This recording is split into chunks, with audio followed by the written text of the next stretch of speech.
Още от деня София е доставила на Украйна гориво и оръжие. От съветската епоха, още в началото на войната, но е пазила всичко това в тайна.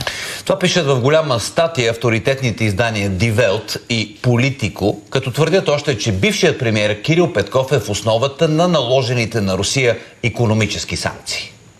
Заглавието на статията в Политико е "Как най-бедната страна в Европейския съюз тайно спаси Украйна". В статията се казва, че България е помагала с боеприпаси и гориво на Украйна от самото начало на войната, но се наложило да го прави тайно, защото в правителството имало проруски политици. Цитиран е Асен Василев. Той казва пред Die Welt, че България е оказвала важна помощ в началните решителни месеци на войната. България се превърна в един от най-големите износители на дизел за Украйна, като покри 40% от горивото необходимо на украинската армия в ранния етап на войната. В статията на Политико се казва още, че България не е предоставила оръжието и дизела безплатно. Всъщност Съединените щати и Великобритания са платили доставките. Освен гориво, България доставила още боеприпаси от вида, който ползват военните системи от съветско време. Украйна е имала голяма нужда от такива амуниции, като ракети за системите Град.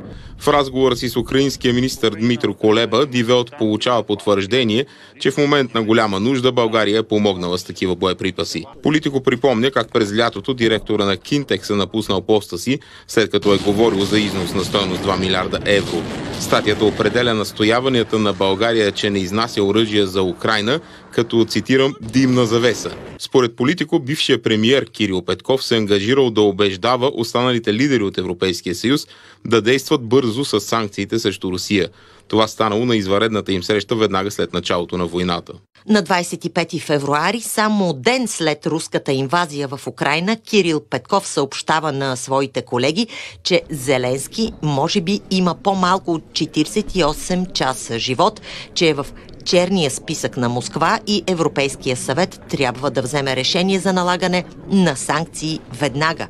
Европейската комисия подкрепи този ход.